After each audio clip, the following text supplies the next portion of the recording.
How would you like a 15% discount to my daily email, the stack of stuff, the show notes, discounts to the conference, all of that? All you need to do is text the word show to 33777. You'll get the annual subscription with a 15% discount to my daily email. You'll get the stack of stuff, the links to the show notes, discounts to the conference, and so much more.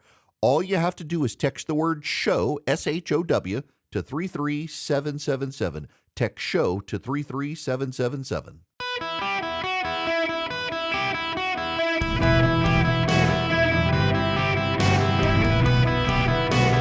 Welcome to the Eric Erickson Show podcast, Hour 1.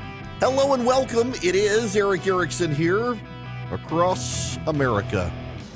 Oh, including in Washington, D.C. I got a lot of live stream listeners up there, and I've heard from some of them. What do you think about what happened? Oh, the chaos. Everybody's using chaos. Hunter Biden showed up at the House committee vote to hold him in contempt of Congress. The whole thing just descended into a ruckus. There's a larger issue here, and they all play well together. Let me set the scene for you. Several weeks ago, the House Republicans subpoenaed Hunter Biden. He showed up, he held a press conference, and then he left. He never actually went inside to answer their questions. So today, the House Republicans decided to vote on holding Hunter Biden in contempt of Congress. So he showed up to the vote, and it descended into chaos. The chaos started very early on. Jamie Raskin, the Democrat, began speaking. Marjorie Taylor Greene interrupted him. James Comer lost control very quickly, and then he called on Nancy Mace of South Carolina. First of all, my first question is, who bribed Hunter Biden to be here today? That's my first question.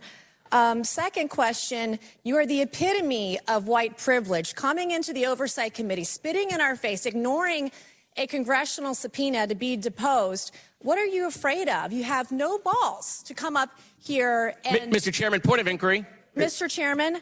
If the gentlelady wants to hear from Hunter Biden, we can hear from him right now, Mr. Chairman. Let's take a vote and hear from Hunter Biden. What are you afraid of? Hold on. Order. Are women allowed to... And are women allowed to speak? Well, Marjorie Taylor Greene had already, but the whole thing was just a little bit silly. And that's the point. Afterwards, Hunter Biden went into the hallway. His team wanted to release a statement. I don't know what reporter this is. Listen to this exchange. Could you please, I'll answer your question if you be quiet and let me make a statement, okay? What kind of crack do you normally smoke, Mr. Biden? What kind of crack do you normally smoke, Mr. Biden? All right. This plays to you, don't you? This was great. This was great television, right?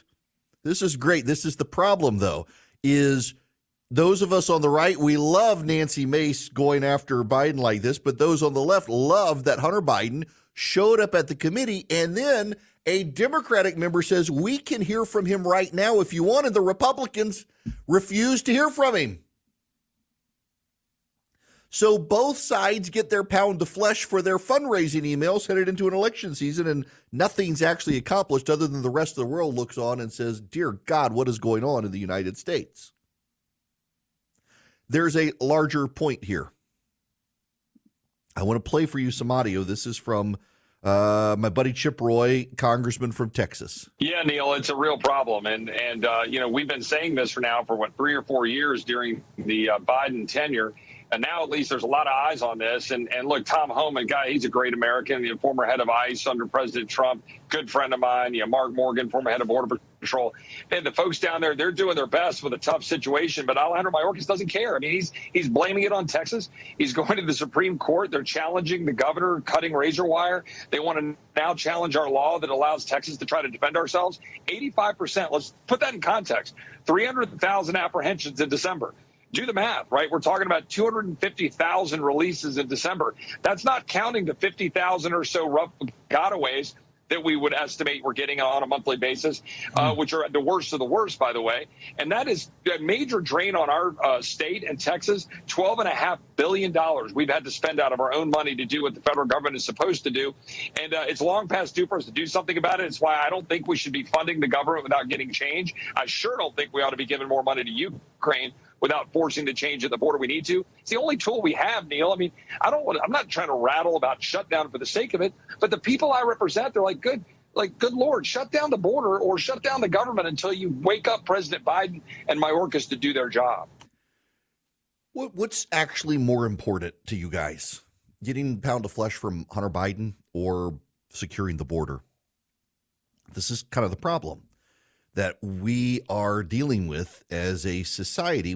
We have serious people like Congressman Roy who are focused on the border, and you got Nancy Mace lecturing Hunter Biden and the Democrats yelling in the House Oversight Committee. They're impeaching, may want to impeach Mayorkas. They should. They're impeaching Joe Biden. They want to target Hunter Biden.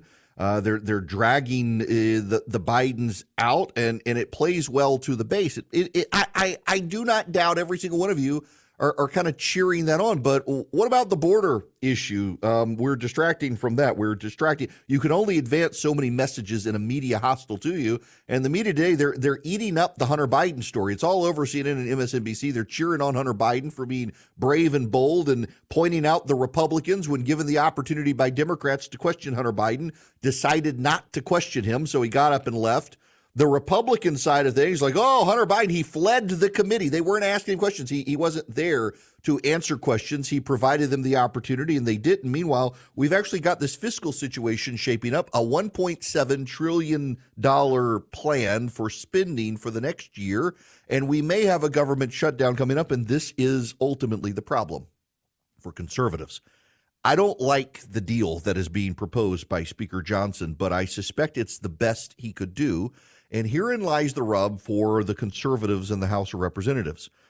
Half of them are distracted by going after the Biden family, and they're not even paying attention to the bigger issue of the fiscal mess and the border. These people aren't smart enough to multitask. Then you do have the smart guys like Chip Roy, and he's trying to multitask on the important issues of how do we help Israel, deal with Ukraine, deal with the border, solve the budget crisis. We have a fiscal cliff that's coming. Trying to get everybody on the same page is impossible. And so this is the problem as we head towards a potential shutdown. And in fact, you've got this situation with the Republicans who think they may want to oust Speaker Johnson because they're not happy with the deal he got. It's the best deal he could get. You get rid of him, you suddenly have a 2-seat majority with Democrats. I don't know if you guys know this or not, but 45 members of the House of Representatives have already declared they're not running again. About half of them are Republicans, including Greg Pence. That's Mike Pence's brother. A lot of others, Drew Ferguson in Georgia, Greg Pence, a number of others, they're not running again. You know what happens when congressmen don't run again? They don't fear the constituents anymore. This is how Obamacare passed. Obamacare passed with Democratic members of Congress who were no longer scared of their constituents, and so they could push it forward because they knew they weren't coming back. They didn't care about losing an election. They weren't running again. So you have a 3-seat majority right now. If you don't take the deal, you're probably going to have a bunch of Republican moderates cut a really bad deal with Democrats, which is far worse than the deal that we've got. So do you want a bad deal or a worse deal is essentially it. And if you want to say, well, we'll just shut down the government, you watch these Republicans who aren't running again, they're going to side with the Democrats. You got these people, they're fed up. They actually want to do something, whether you or I like what they want to do. They think they're there to do something. They can't get anything done. They don't like the showboats like Nancy Mace and Lauren Boebert and Marjorie Taylor Greene. Those three play to the base. You write them checks and fund them, and the rest of them are like they don't get anything done. They're a clown show. You and I don't want Washington to do anything, but most of the people who are there do. So the question is, how do you navigate this? How do you thread this? You can put the clowns on the clown conference committee and they can yell at each other with the clown Democrats all day about Hunter Biden and actually get nothing done, and everybody else has to get work done. How do you get that done? How do you get that work done? Well, right now is you got to be somewhat realistic. I would say, yes, shut down the government until Joe Biden secures the border. But I know what's going to happen with the 3-seat majority. Those Republicans who aren't running for office again are going to cut a really bad deal with the Democrats and stick it to the conservatives they hate. These people like Marjorie Taylor Greene and Nancy Mason and Lauren Boebert and the others, and Matt Gaetz, they burned bridges with a number of moderate Republicans who, keep in mind, were willing to do a huge cut to government under Kevin McCarthy. They agreed to a massive cut in government under Kevin McCarthy. That was the outline of their beginning negotiations. They agreed to this, and then Matt Gaetz sabotaged it all by getting rid of the speaker. And now those moderates don't think the conservatives are serious, that they just want to be clowns and showboat for grift and send out fundraising letters saying, hey, I ousted the speaker, send me money. They're going to start cutting deals with Democrats that you and I will really hate. The Republicans' problem is easily summed up as this. A number of them do not care whether they are in the majority or the minority. They can still fundraise off the base for their own personal advancement. They don't really want to get anything done other than get exposure. When you take Alexandria Ocasio-Cortez, Ilhan Omar, Rashida Tlaib, Ilana Presley, the rest of them, they actually want to be in the majority to be able to advance their agenda.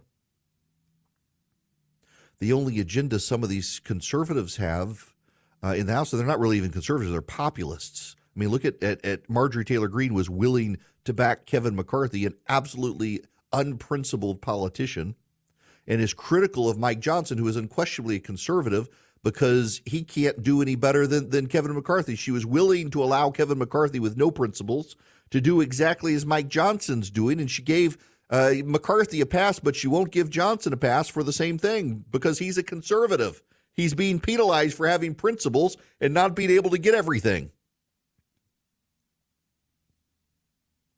So what do you want? Do you want a bad deal or a worse deal? Because you're going to get one of the deals. You're going to get one of the deals. You're going to get the bad deal or you're going to get the worst deal. And if you say, well, shut it all down, yes, shut it all down, but I'll tell you what's going to happen. The House moderate Republicans who are not running for re-election again will cut a deal with the House Democrats, and you'll get the worst deal. While everybody's distracted by the Hunter Biden nonsense in the House Oversight Committee, which, by the way, you do hold him in contempt, you're relying on Merrick Garland to prosecute him. Good luck with that. Here's my ultimate problem about what's going on with the Republicans in Washington. They're expending a lot of resources in stuff that doesn't really matter.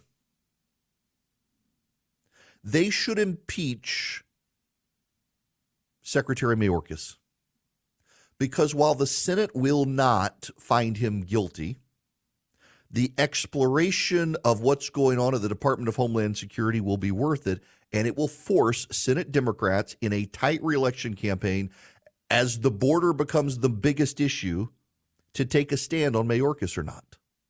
They should absolutely do that. It forces a political issue. Frankly, nobody except the base of the Republican Party cares about Joe Biden's impeachment or Hunter Biden at this point, because everybody sees it as a tit for tat. And you impeach Joe Biden, well, it's not going to do you any good. The Democrats will circle the wagon around him, just like Republicans circle the wagon around Trump. And it's not going to matter to most people. It matters greatly to you, I know. But to the independent voters that you need in the general election, they just look at both parties as squabbling. Yes, I think the Hunter Biden stuff, there needs to be an appropriate investigation, but the clown show that we are being witnesses, it's the American people are going to tune that out. And meanwhile, you've got a border crisis, you've got foreign policy crisis, you've got the Secretary of Defense AWOL, you've got all of these other issues that actually do resonate with the American public that do not look like a tit for tat. And the problem is, so many of these Republican members of Congress, they're focusing on the issues they can fundraise off of.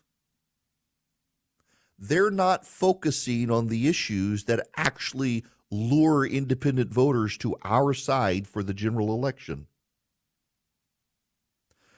And they need to recalibrate that, but there's no incentive structure for the GOP to do that when it doesn't matter whether the majority or the minority, they can still fundraise off these things. I guarantee you by the end of the day, Nancy Mace's campaign will have out an email saying she told Hunter Biden to his face he had no balls, send me a check. Meanwhile, the border still needs to be fixed, and we still got to deal with the debt, and we still got to deal with the spending resolution. And the only guy who's come up with a plan is Mike Johnson, and it's not a great plan, but it is the best plan he can get passed through the Senate to get something done. It still gives some cuts, including a clawback of the IRS appropriations to hire more agents. It's not enough. But what can you do when you got a bunch of moderates who are ready to side with the Democrats and give you an even worse deal? It's time for the Republicans in Washington to try to figure out what they actually want to get done that they can get done instead of just fundraising off of a clown show. Hello there. It is Eric Erickson here. The phone number 877-973-7425. Have you heard about, he's having his moment. Charlemagne the God. He is a black radio show host of national prominence. In fact, after the George Floyd shooting, he is the guy, he and Rush Limbaugh did a crossover conversation about race in America. And he's got an influential platform within the black community across the nation. He's been very critical of Joe Biden. There was a big profile of him the other day. His moment in politics, his black audience listening to him, wanting to know what he thinks. He was on CNN last night talking about Biden and the election, and he's been warning Democrats. A lot of black voters may stay home. Listen to this. It's not that I regret endorsing Joe Biden. It's just that, I think that we all can get burned, by politicians. Because when I say endorsing, I put my name and my reputation on the line with my listeners. And when my listeners feel like he didn't deliver, they come back to me and they say, hey, man, you're the one who told us to vote for, Joe Biden. You're the one who told us to vote for Kamala Harris. So, I care about my listeners and what my listeners think. But I do want to say that, I think President Biden historically has been a lack of a better word, elected official. But, Donald Trump is the end of democracy, as we know. A poopy candidate, he referred to him as. Yeah, Democrats have problems with the black community. All right. One of the organizations that's actually reaching out to black voters and persuading them to vote for conservatives is Americans for Prosperity. They've done huge amounts of reach out to non-white voters, persuading them that limited government is actually good for them, getting Washington out of their lives is good for them. And they've been putting points on the board. They want you to be a part of this, going around the country, educating your fellow Americans about how limited government is good, reducing Washington in our lives is good, and how Joe Biden's economy is hurting everybody, regardless of race and gender. They want you on their side. They want to train you into being an effective conservative warrior. Go to americansforprosperity.org/Eric today. americansforprosperity.org/ERICK. Sign up with Americans for Prosperity. Learn how to be a grassroots activist at your state and local government with your neighbors. americansforprosperity.org/ERICK. Sign up today to be the most effective conservative activist you can be. Hello there. Welcome. It is Eric Erickson. The phone number is 877-973-7425. Should you wish to be on the program, I am very happy to have you. All right. Let me go to the phones here. Jay, you're going to be up next. Welcome. Hey, how's it going, Eric? Good. How are you? Not too bad. Hey, the reason I was calling, I told your call screener there, you had mentioned about, it's only got a small majority, and, what's the point in impeaching Biden or this because it's not going to go anywhere. Well, the problem is, I agree with you, it probably won't go nowhere. I know it won't. But the American people, like regular Joes like me who vote for these politicians, we're just sick and tired of the politicians doing nothing. The Republicans always have an excuse. I only got a 2-seat majority. If I do it, the Senate won't. But when the Democrats are in control, they fight for what they want. Nancy Pelosi didn't say we're not going to impeach Donald Trump because he won't get convicted in the Senate. She didn't care. She campaigned on it. How come the Republicans don't fight for their people the way the Democrats do? And the other thing I wanted to know is... you know what? Hang on a second, because I know the answer to this one is one you're probably not going to like, but the answer is because we actually, contrary to popular opinion, and contrary to what you hear in the media, we have a more diverse coalition of Republicans in the House than the Democrats do. The Democrats are more ideologically aligned than us. I mean, just think about it on the social issues. You're far more likely to find a pro-abortion, pro-gay marriage Republican than you are to find a pro-life, pro-traditional marriage Democrat. So we have a harder time herding cats than the Democrats do. But isn't that the job of the speaker? Like for instance, Nancy Pelosi, she'll strong-arm her people if they don't want to go with them. Why doesn't our person do that? Well, we vote for these people to get results, Eric. You're right, but I mean, just so if Marjorie Taylor Greene is in the minority, she can still get on Fox News and still fundraise and still throw the bombs, and she doesn't actually want to get anything done per se. Meanwhile, Alexandria Ocasio-Cortez wants to get the Green New Deal done, so she has the incentive to make sure the House Democrats stay united and advance, even if she can only incrementally get it. The incentive structures are all wrong on our side. We are willing to, on our side, fund the loud voices that get on Fox News, whether they put points on the board or not, because they're on Fox News, they must be legit. The Democrats don't do that. In fact, the Democrats have a fundraising arm called Act Blue. If you don't toe the ideological line the way the leadership wants you to, you can't fundraise on that platform, and they need it. So we don't have the incentive structure that the Democrats have. So that falls back to a leadership issue then. Yeah, absolutely. Absolutely. As I was saying, the leader, the guy leading, which is whoever this Mike guy Mike is, Johnson. You know, and then whoever that Rona, whatever her name is, that runs the RNC. I mean, why don't somebody get rid of these people? If they can't lead effectively, and we can't elect them, that's up to the other people we send there. Why don't they do that? And because this is the way people like me see it.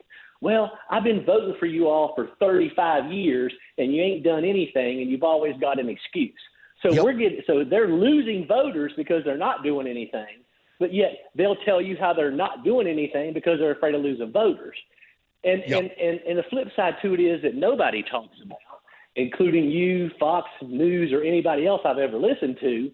Nobody addresses the fact that as time moves forward, the Democrat Party and the nutty liberals have captured the education system.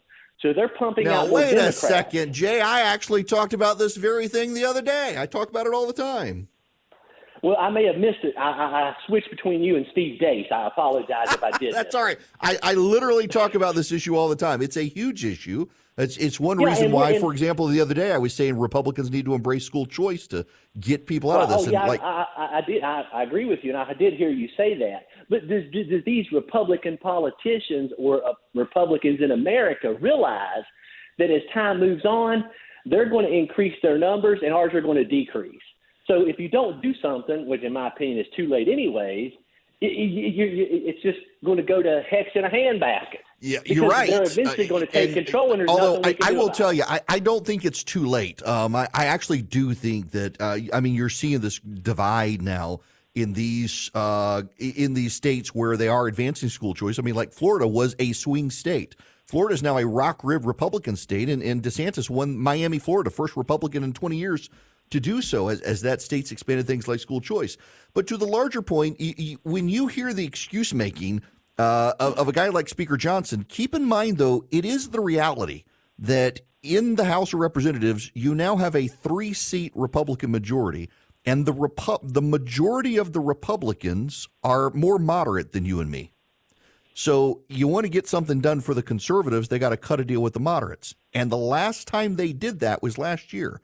The moderate Republicans agreed with the House Freedom Caucus to cut hundreds of billions of dollars in government spending. The moderates agreed to hundreds of billions of dollars in government spending.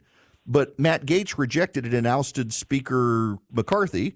And now they've gone from a 5-seat majority to a 3-seat majority. So the moderates feel burned. They're not going to agree to it anymore. And that was the tactical failure of Gaetz ousting McCarthy when he did. It was something like a $275 billion cut in government, the biggest cut we've had in a decade. And the populists said, no, screw it, let's oust the speaker. So now the moderates are like, well, we're not going to agree to anything anymore. And Johnson has just a 2-seat majority, 3-seat majority.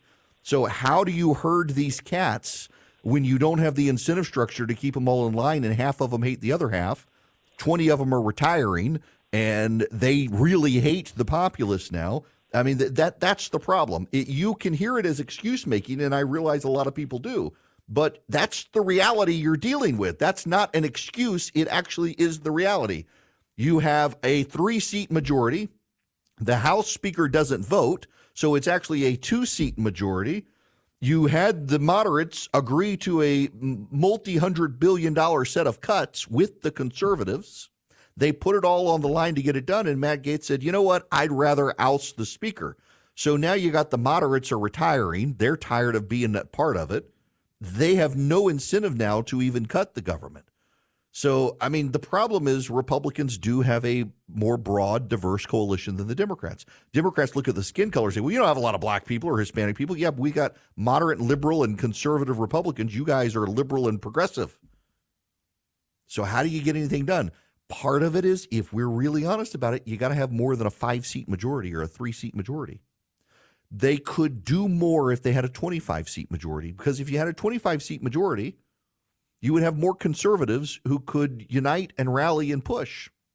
But keep in mind, conservatives in primaries advanced a bunch of candidates in 2022 who lost to the Democrats because the conservatives decided you had to, one of their litmus tests is, did you believe that the election in 2020 was stolen or not?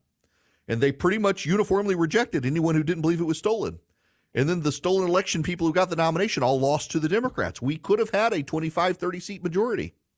But it was the Republican voters in primaries picked candidates who couldn't win the general election.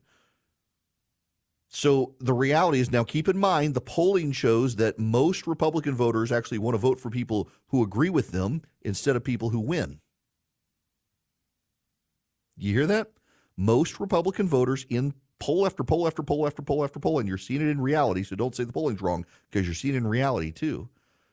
Republican voters want someone to be their nominee who agrees with them, even if they can't win the general election. And guess what? They're not winning the general election. So you're going to be a permanent minority and bellyache about all of Washington and say, well, the system's broken, if you're not willing to actually find someone who can win. The ultimate, at the end of the day, game is to find someone who can win. Now, all of this plays into the border issue. Senator John Cornyn, who's, well, not a big fan of his, from Texas. Listen to this, though. This is a man-made disaster, and the man who made it was Joe Biden because of his open border policies and the welcome mat that he has put out to people coming from around the world, literally hundreds of different countries, and because they know they can make it. In the meantime, the people that continue to get richer are the criminal organizations that smuggle people from around the world, as well as the drug cartels, drugs into the United States that killed 108,000 Americans last year alone. So this is a man-made disaster, and the man who made it is Joe Biden. He's right. He's absolutely right. Did y'all hear that in New York City they had to shut down several schools and send the kids to remote learning today because they moved illegal aliens into the schools? The weather was bad last night. They literally moved thousands of illegal aliens into New York City public schools to house them because of the weather. And so the kids can't go to school. They're on remote learning today. DeSantis was asked about this last night at the Fox News around town hall. I think it's disgraceful. I mean, just think about it. You're a parent in the Bronx. Was it Brooklyn or the Brooklyn? You're a parent in Brooklyn. It's a lot. You probably got a lot of single moms who are the breadwinners, so they've got to work during the day. Your kids are supposed to go to school, and then someone tells you, sorry, your kids have to stay home. Why? Was there some type of real significant storm or some emergency? Was there a flu outbreak? Well, why are they having to stay home? They're having to stay home because the state government is commandeering, or the city government is commandeering, the school to house illegal aliens. You talk about putting Americans last. You're having these kids, you're depriving these kids of in-person education to be able to house people that don't have a right to be here to begin with. That's Joe Biden's America in a nutshell. So I think it's disgraceful that that's happening.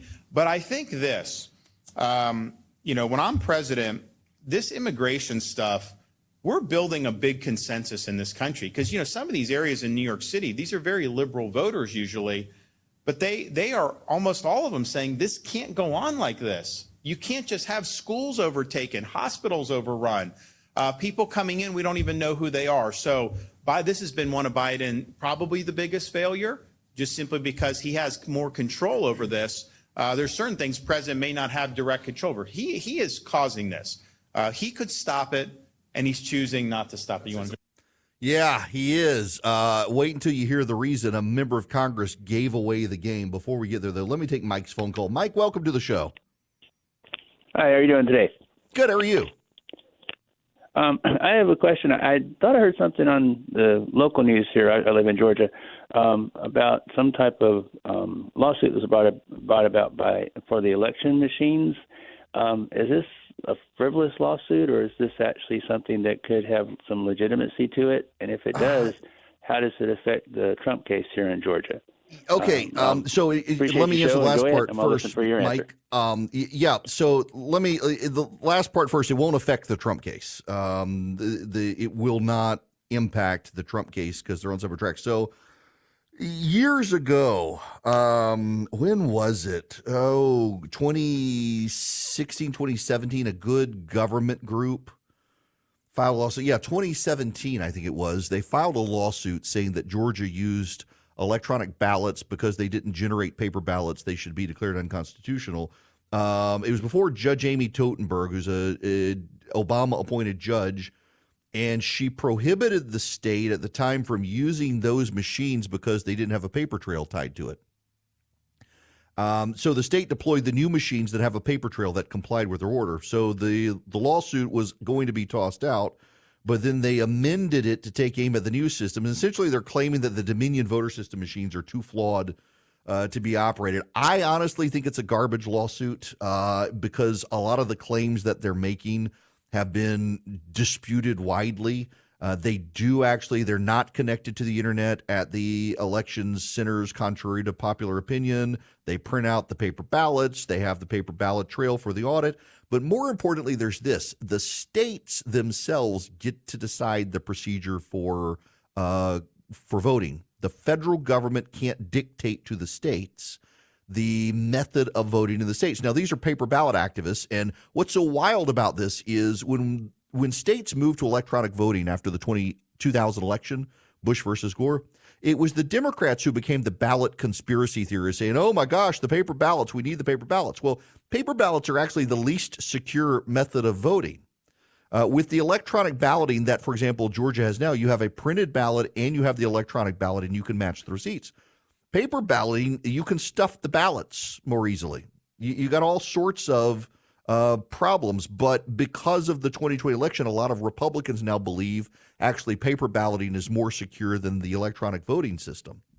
And so they pursued this lawsuit, and I don't know what Totenberg will do, but the law is pretty clear that states get to decide the method, and because the state complied with her order in 2019 and moved to an electronic system that generates a paper ballot, I doubt she's going to side with the activists on this one, in large part because so much of the theories of Dominion voting system machines have been so thoroughly debunked. I don't know that it's going to go as far as these people want it to go, but you got a group of malcontents still angry about 2020, and they get their day in court. They might get thrown out of court. We'll see. 10 regional banks have had their credit downgraded. We're having more economic warning signs on the horizon right now. Swiss America is sounding the alarm for you guys, and they want you to know about the secret war on cash. You got soaring interest rates. You've got bank problems. You've got over-leveraging and under-leveraging issues at banks. Swiss America can help you protect your hard-earned assets now. Go read their report, The Secret War on Cash. Your copy's free by calling or texting 800-289-2646. That's 800-289-2646. This affects digital forms of currency. I played you all the audio yesterday of the European Union Central Bank president saying they're pushing people to digital currency so they control how they use their money. You don't want that to come to this country. Talk to Swiss America. Mention Eric Erickson when you call or text 800-289-2646. You can text my name, Eric Erickson, to 800-289-2646. Get the report, or you can go to SwissAmerica.com/Eric, SwissAmerica.com/ERICK. Message and data rates apply. Hello and welcome. It is Eric Erickson here. The phone number is 877-973-7425. This hour of the program is brought to you by my friends, the Frost family at First Liberty Building and Loan. Now, listen, we got a lot of new listeners. This show has grown pretty. I mean, we've doubled the number of affiliates in just the last number of months. And so I want to be real clear here. All of you nationwide can benefit if you are a business owner and your business is looking to grow. You're buying a building or building a building. You're buying a franchise, investing in a franchise, something like that. That's the deals the Frost family specializes in. So reach out to them, firstlibertyga.com, firstlibertyga.com.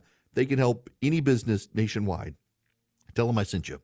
Now, Jay, if you're still listening, you're complaining about Republicans, and part of my argument in response to you is that conservatives have got to do a better job of picking candidates who go to Washington and fight for conservatives. And so I've got a guest coming up. I want to introduce my audience to him. He's a friend of mine who's running for Congress. And this is the sort of person you want. In fact, he's so conservative, he got redistricted. The Republican Speaker of the House in Georgia redistricted him out of his district to ensure he couldn't run again because he was too conservative. And now he's running for Congress, and we should rally around him. But you got to improve your quality of candidates.